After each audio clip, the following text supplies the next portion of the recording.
Yo, what's popping, everybody? Happy Monday. Happy NBA Finals Day. I get it. The NBA Finals don't start for a few days, but we don't care. I'm joined by we together with the three-man weave. See how excited I am? Lost words. I'm joined by my homies, my compadres, my co-hosts in crime, Mr. Will Weir, Mr. Greg Manakis. What's popping, y'all? What's good, fellas? NBA Finals. Who would have thunk? Man, I'm feeling so good right now. I got home. Will and I actually watched a game together last night, Adam. So we've been doing those playback rooms, and we decided, you know what, we need to watch this one in person. By the end of the game, we were both up pacing around Will's house, screaming at the TV, screaming at Marcus Smart. But at the end of the day, we ended up getting the dub, and I couldn't be more excited for this team and for everybody out there that has been on this ride all season long. Do you know what makes me happy? Do you know what makes me really, really, really, really happy? The fact that Marcus Smart had a nightmare 3 minutes, just awful, and we don't have to be upset about it.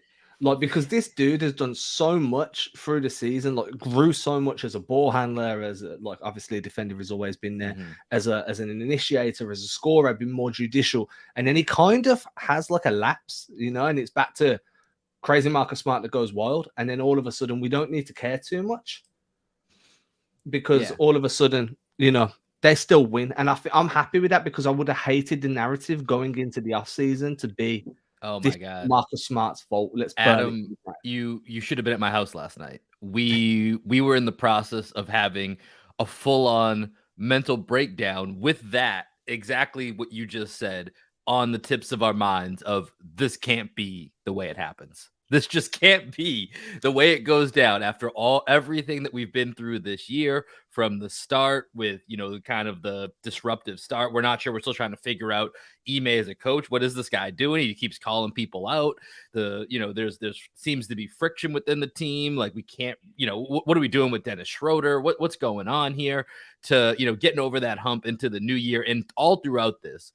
Marcus Smart kind of being that linchpin of seeing the evolution of him finally getting kind of the keys to the Lamborghini, finally being, hey, you're the actual point guard. You're not just our, fill-in point guard when Kemba's out, when Isaiah Thomas is out, when Kyrie's out, whoever. You're the actual point guard of this team. And we saw how much of a change there was. And, over the last 2 games, we saw a little bit of the old Marcus Smart come in. So to your point, for us to still be able to overcome, and now we're in the finals and we can kind of put that to the side for now. It's a very good feeling to not have to come on here and have to have that whole discussion again about who is Marcus Smart. How do we feel about Marcus Smart? We're in the finals. It doesn't matter. This team's great. Over to you, Craig. Well, I think we should pause for a couple minutes and just talk about that last 3 minutes, right? Adam, can you walk us through, because did you watch that game live or did you watch it this morning? No. Okay. So walk us through, as you're watching it, what your takeaway was from that last 3 minutes. Because Will and I were together and we were, as Will said, we were melting down. I was literally holding on to Will's kitchen countertop, just banging my head against the granite.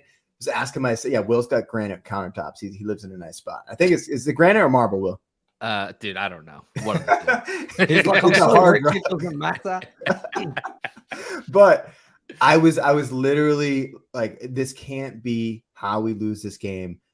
Why aren't we adjusting right now? Why are we running the same offense every single time, knowing that it's going to end up in what they want, a Marcus Smart shot? What were your thoughts, Adam, as you were watching those 3 minutes? I'm not doing my Kevin Hart impression again, but that was exactly. It's pretty good.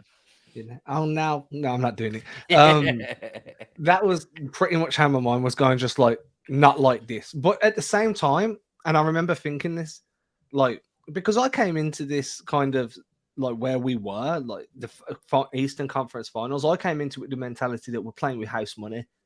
So while I was definitely invested in a victory, I was also kind of well, if it doesn't work out, and then when it's all everything's falling apart around you, the world's kind of caving in, I'm dude, if there was ever a Celtics way to lose this game, this is how it happens. You know what I mean? You've led the whole way. You've been the better team in every category. You've rebounded better. You've hustled more. You've outplayed them in terms of like, you know, there was a bunch of ram screens they were setting that was just creating wide open lanes everywhere. They've really outfought their opponent. And then all of a sudden, the last 3 minutes, Marcus Smart puts on his cape and everything starts to go downhill. I'm like, if this is how the Celtics are going to go out, then at least it's fitting, right? And then all of a sudden, and then it's the way we all knew it was going to happen. It was going to go down. This whole season has been building up to this anticlimactic ending, and none of us could see it coming. Like, it's shame on us, really. And then obviously they turn it around. Butler misses that free. I don't know why he didn't just keep driving the rock and just try and force something. But, you know, he comes up short with that free. I blame Spoelstra for that because, you know, Butler didn't sit down for the entire game. That dude must be on ice right now. So, you know, I feel like the Celtics got a little bit lucky, but I wasn't upset. I was more just like, dude, how did none of us see this happening? Yeah, dude, that Jimmy Butler 3, as he was coming up in transition, Will and I both looked at each other like, no. And he like a slow motion look at each other, just no. Oh man, and that didn't go in. Like Disney basketball movie, right? You just like everything slow motion. I think I actually slowed it down because I was watching it on a software that I use, and I slowed it down to like 20.25. I was about to say 0.25, 0.25. So it's like quarter speed, just so I could watch that 3-point shot like clank. I'd seen it in real time first, but I had to go back because, like, dude, man, that was like that's a shot that will live with. That's the Gordon Bombay penalty miss.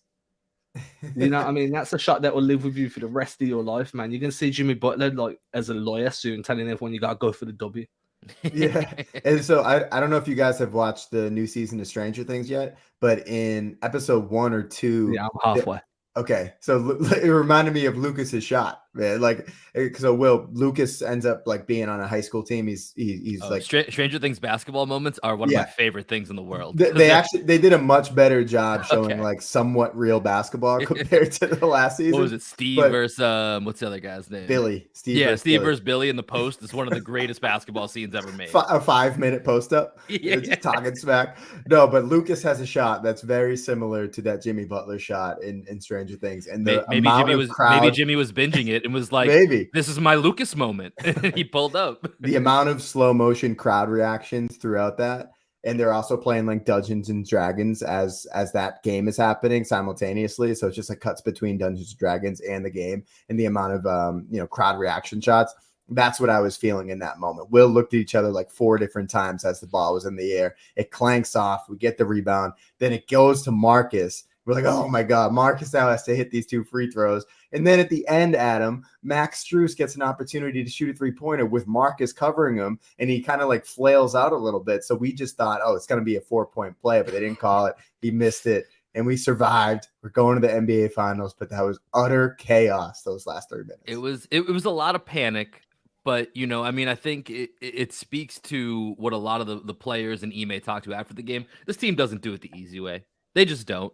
They've done it the hard way all year. If you look from the beginning to everything we've gone through to where we're at now, like it's never been easy. It's never been easy. This postseason, we've gotten leads. It never feels easy to close it out. We slow down the offense. It gets murky. The team comes back. And most of the time we hold on. Not all the time, but we did last night. And that's just kind of the way that this team is operating. But I think it was Jalen who talked about it, where he was saying rather than kind of like hanging your heads in moments like that, they embrace it and treat it as a learning experience. And I think that's a very different mindset for this team when you think about, Celtics teams from the years past, where it may have had more of a snowball effect.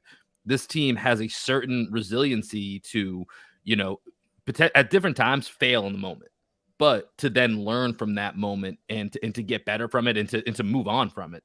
And I think a lot of that just embodies from Ime Udoka, who I fully enjoyed watching him last night during the post game, really struggled to just enjoy the moment. It was so hard for him just to be happy. I don't know if you guys have seen this clip yet. It's probably my favorite clip of other than anything Al related. I love everything Al related. That just brings like a smile a mile wide to my face, seeing Al celebrate.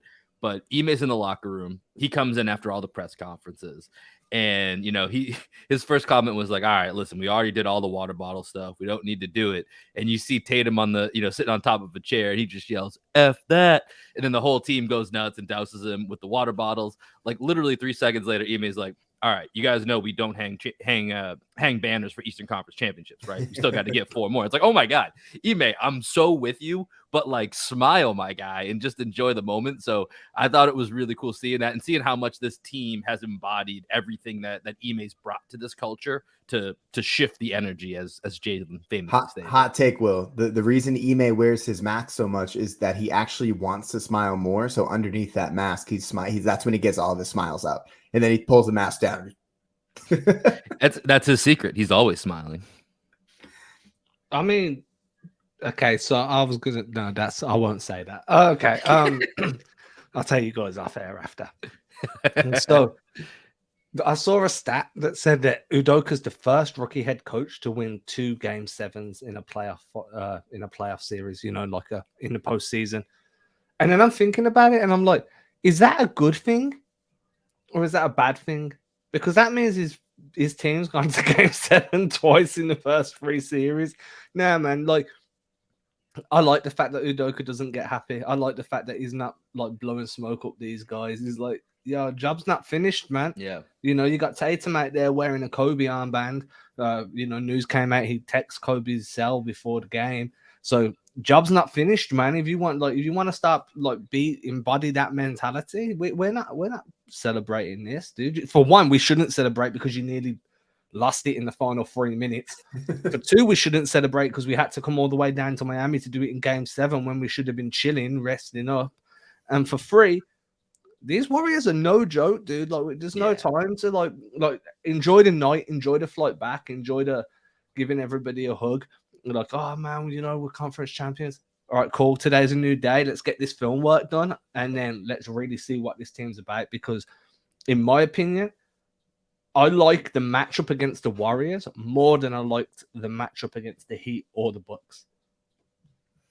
Yeah, with the Warriors, man, it's gonna be really interesting to see the Celtics going up against a team that doesn't have a huge creator, right? Andrew Wiggins is probably their closest person who is, in the mold of Kevin Durant, in the mold of Giannis, in the mold of Jimmy Butler. And Andrew Wiggins has been great in this postseason, but he doesn't strike fear in your heart, and then Draymond can't really score the ball. He's one of their bigger creators, but he's a facilitator. He's more in the Al Horford role.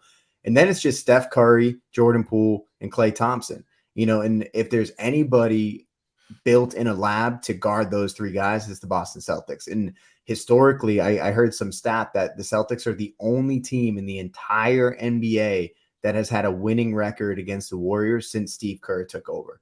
So historically, the Celtics just play this team really, really well. And a guy like Derek White is going to be really important in this series. He was great in the Miami series. I think we got to spend a few minutes talking about how great Derek White was over the last couple of games and why he didn't really play as much in Game 7, where Ime was just like, you know what? I'm playing my starting 5 the entire time. Grant Williams for Rob because Rob's hurt, but that's who I'm playing.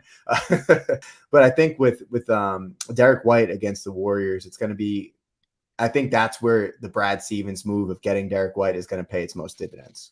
Yeah, just quickly to your point about the Celtics and playing the Warriors well, they've actually won 5 out of the last 6, and of course, some of those were those in between years for the Warriors. But if you date back to all the way to their championship season, there are some very memorable tight games. So I think we are in for just a hell of a series between the Celtics and the Warriors. I said to both of you, before we came on, I would feel a lot better if I felt confident in us getting a healthy Rob Williams.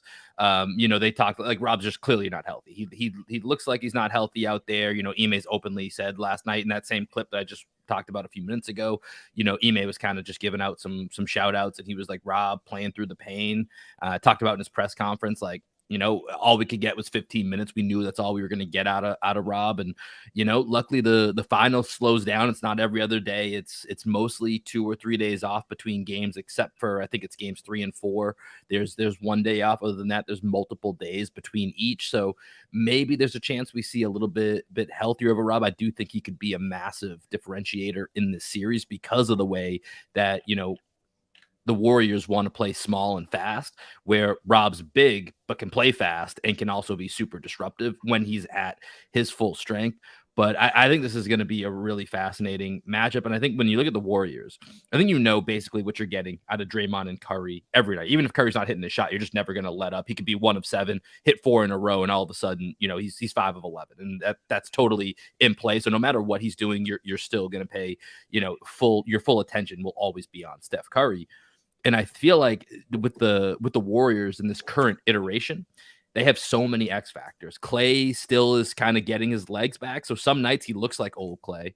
Other nights he looks like old Clay. You know what I mean? Like he doesn't quite look the same as he did before.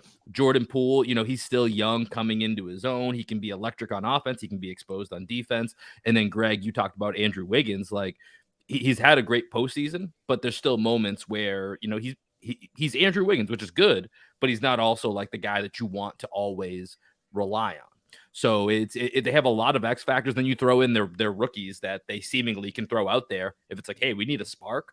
You know, we talk about this theoretically with Aaron Nesmith. It's not really a thing, but like with Moses Moody and Jonathan Kuminga, that's a real thing. That's a real thing that, you know, Steve Kerr has used at multiple times throughout the season and in the postseason to kind of give a different look. So the Warriors are going to keep the Celtics on their toes here. And I think this is going to be a fascinating series. I think it's going to be a long series too. Yeah, I mean, I said this before we came on. My biggest takeaway at the moment is, well, I have to, without doing too much deep diving yet, that's today, tomorrow, and Wednesday. But I think my biggest takeaways at the moment are you need to find a way of keeping Andrew Wiggins off Tatum. He spent most of the time guarding Luka. So for me, figuring out ways to get that switch, you know, Boston did it a lot with the inverted screens to get off Jimmy, but to get guys off Tatum and get Tatum onto Strus or Vincent. So they're probably going to run that a bunch, run some inverted sets there just to switch Tatum onto anybody not named Wiggins or Draymond. That would be the ideal, right? And then I think that this is a Peyton Pritchard series. I think that, you know, the Warriors are built to withstand guys driving the lane because they're a little bit smaller. They can get underneath you. They can draw charges. They can stunt in and out quite quickly, really pressure the ball on the drive. Whereas somebody like Pritchard that's a little bit shorter kind of matches up size-wise with someone like Steph, fast, can peel off screens and just hit fire threes. I feel like that's your best way of fighting fire with fire. If Steph goes on a heater, then you want to give Pritchard some room to operate in the pick and roll and just start peeling, maybe off as an off-ball guy coming off pin downs or as a guy coming off the pick and roll, penetrating and kicking out.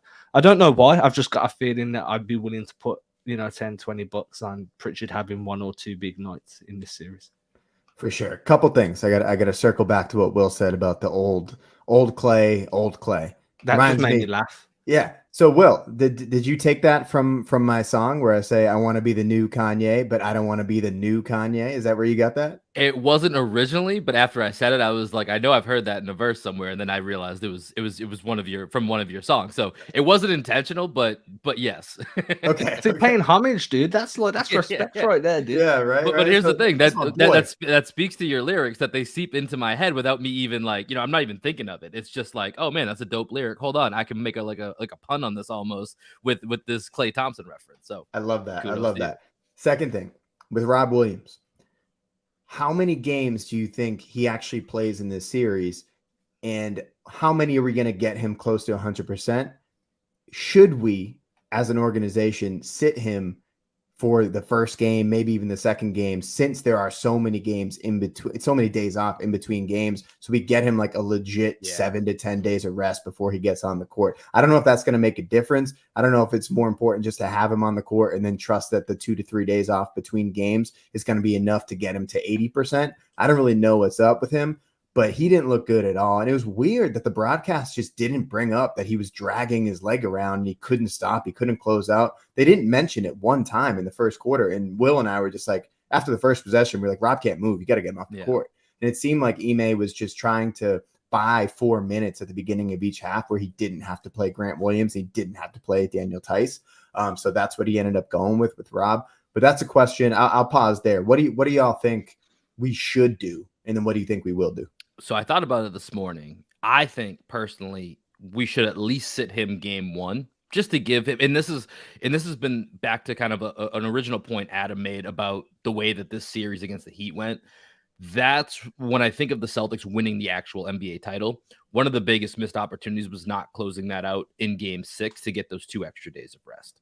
And I think of Marcus Smart playing through an ankle and a foot sprain. I think of Rob Williams, who at that point we knew the Warriors were going to be who were playing in the finals, and how big of a difference he can make. That was almost, it's more important to just close out the series and win, but to get that extra rest, if you're really going to win the NBA championship, like those 2 days could be massive. And so with that, what I would do is sit him game 1. If the Celtics win, I'd probably sit him game 2, knowing that your goal is to go get a split. Your goal is to go get a split in these first 2 games. If you can do that without him, great. And then, after that, I would just ride games 3 through 7. I would expect that my expectation is he plays kind of 15 minutes a game. 15 to 20 minutes, and scratch and claw those minutes out of him.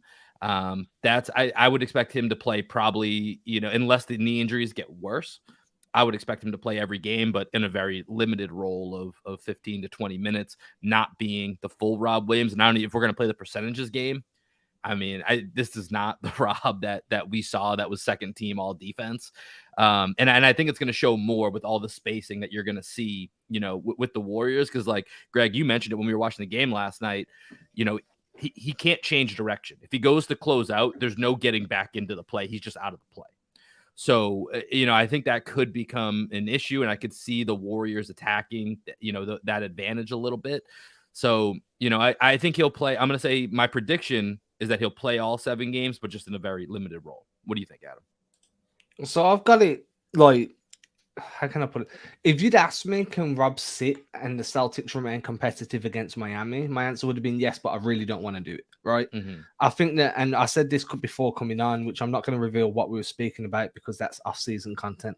But, Daniel Tice to me isn't the best backup big in terms of backing up Robert Williams. Now, I do think that the series against Golden State is going to suit Tice a lot more than what the Bucks or the Heat did, because I just feel like there's going to be, like, Daniel Tice's greatest asset on offense, in my opinion, is how diverse he is in pick and roll. He can pop, he can roll, he can short roll, he can rescreen. He's just got such a diverse pick and roll game that I'd be very confident in having Tice coming off the bench and getting 18 to 24 minutes against Golden State. And that's something that I wasn't confident about against Milwaukee or Miami. So if you sit Rob for game 1, obviously you're going to slide Grant into that starting 5. You're going to move Horford up to the 5, play Grant at the 4, and then you're going to have Daniel Tice playing those backup big minutes. And I'm cool with that for 1 game. After that 1 game, like you say, if you're up, personally, I'd want to see where Rob's at. I'd kind of probably want him to be a game time decision, but I'd want him to be, how close to 100% are you, Rob? Are you at 80%? Okay, you're at 80%.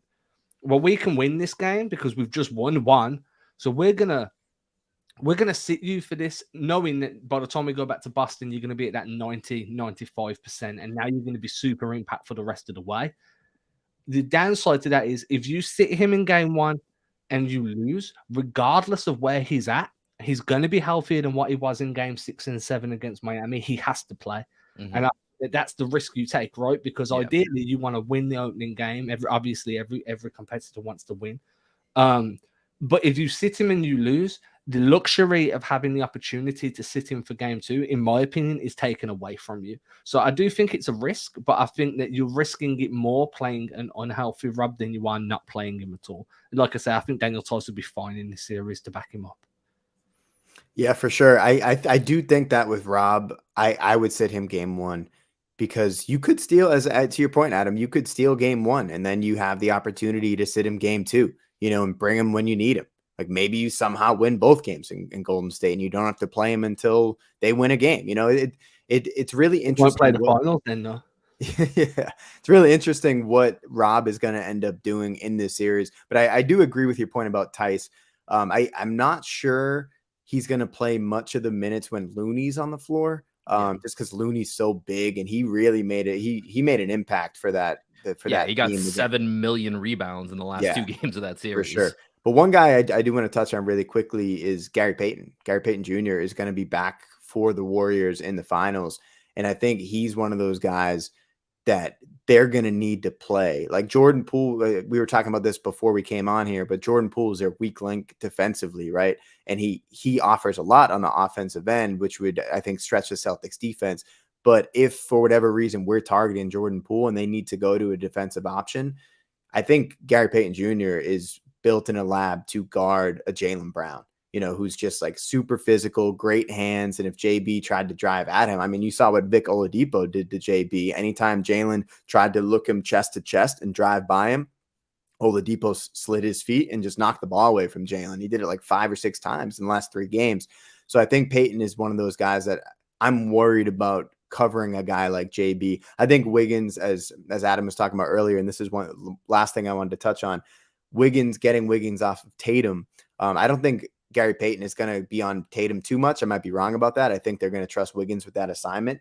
But to me, Tatum and Doncic, the way that they play, it's so different. I think when they couldn't get Wiggins off of Doncic because Doncic like kind of held on to the ball. Once he got that screen, he would try and like drag the defender out, and then Wiggins would just chase it over the top. And then that initial hedge guy would just scram back to his assignment. And I think Tatum's going to get rid of the ball a little bit earlier than Doncic did. He's going to try and hit the short roll and then trust that person to make a play, where Luka's kind of more in the mold of like a Rondo, right? Where he wants the ball in his hands until the pass that leads to the shot. Like he's not going to trust the hockey assist quite as much as Tatum is going to. So I do think the Celtics are going to be able to exploit that type of defense if that's what the Warriors go to, because Tatum, as he showed in Game 7, is willing to get rid of the rock.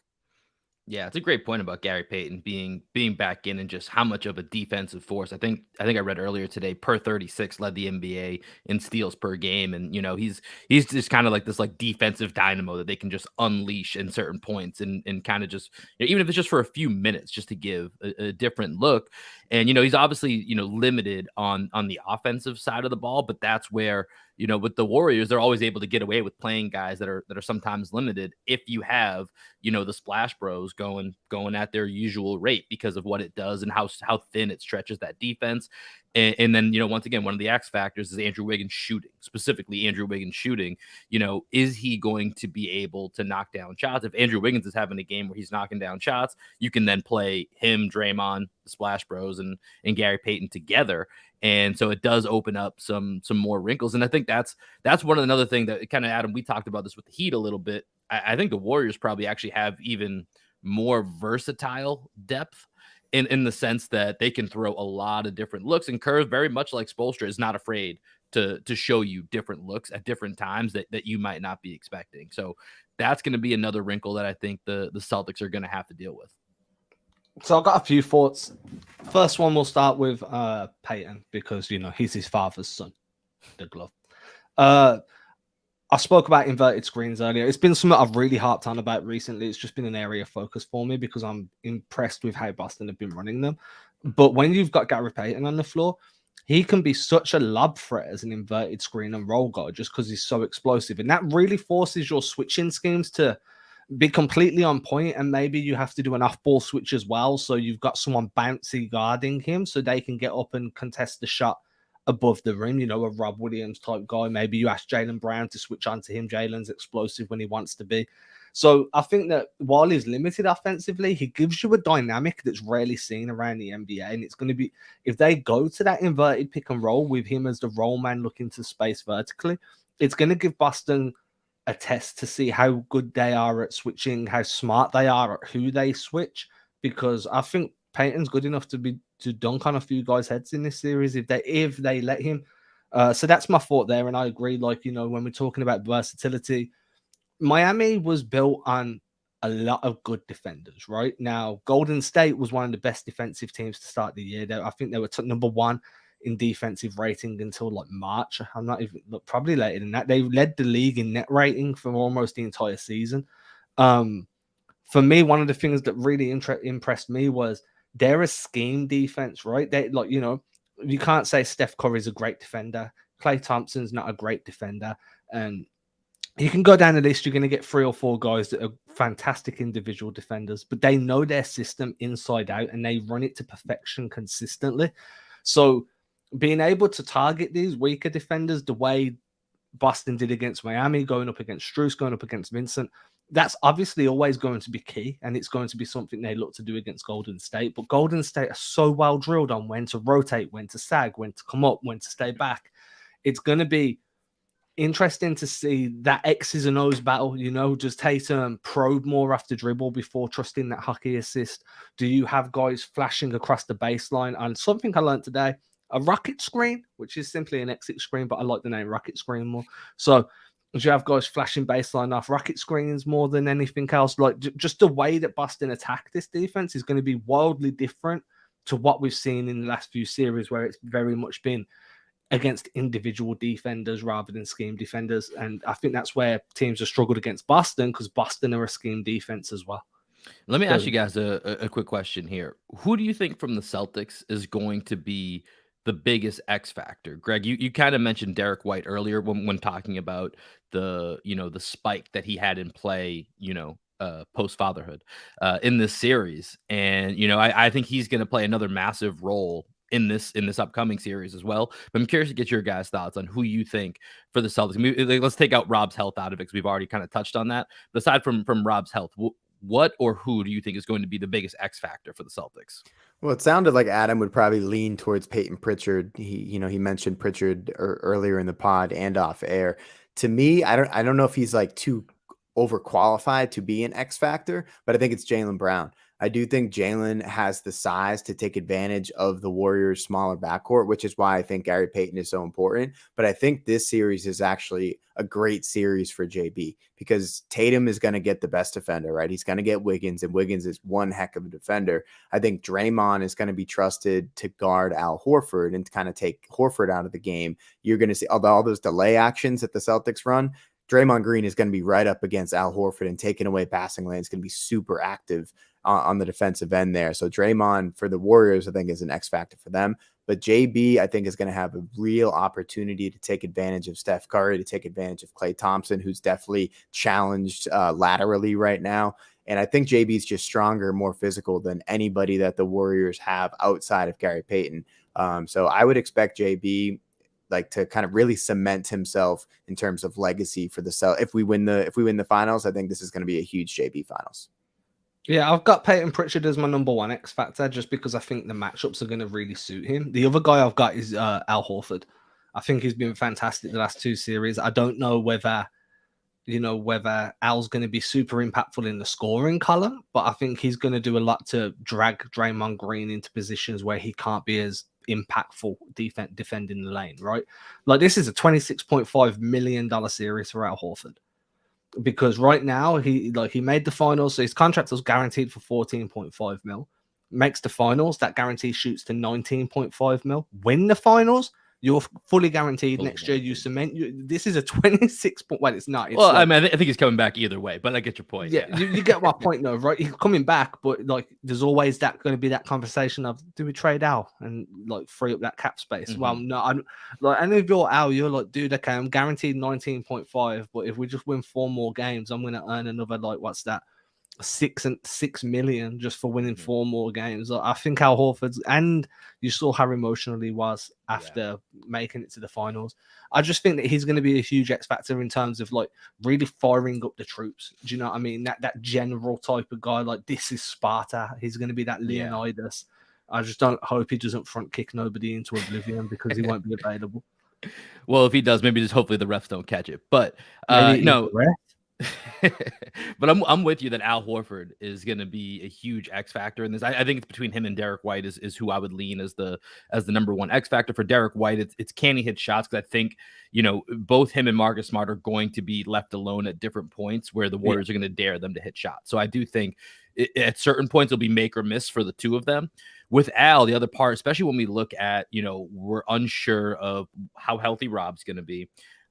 We expect Tice to get probably some more minutes in here, but the Warriors are a very good offensive rebounding team, much like the Miami Heat. Both finished in the top 10. The Heat were 5th. Warriors were 6th, both at 9.8 offensive rebounds per game in the regular season. Celtics are not a good rebounding team. That's been the case all year. The best defensive team in the league, not a very good rebounding team. Al's always been a guy throughout his career. He's usually around, more like 8 rebounds a game, somewhere in that 7.5 to 8.5 range. But you know, he averaged 10 rebounds over this last series against Miami. He had 14 last night in Game 7. I think him on the defensive and offensive glass is going to be huge, because with the Warriors, when they get offensive rebounds, what do those always lead to? Easy threes that they can kick it out to. You do not want to give the Warriors second chance opportunities where Steph, Poole, Clay are getting easy looks. So I think Al on the defensive and offensive glass is going to be a big part of the series, especially if he's the main big man for the Celtics, if they're not going to have Rob Williams available, or available at full strength, I should say.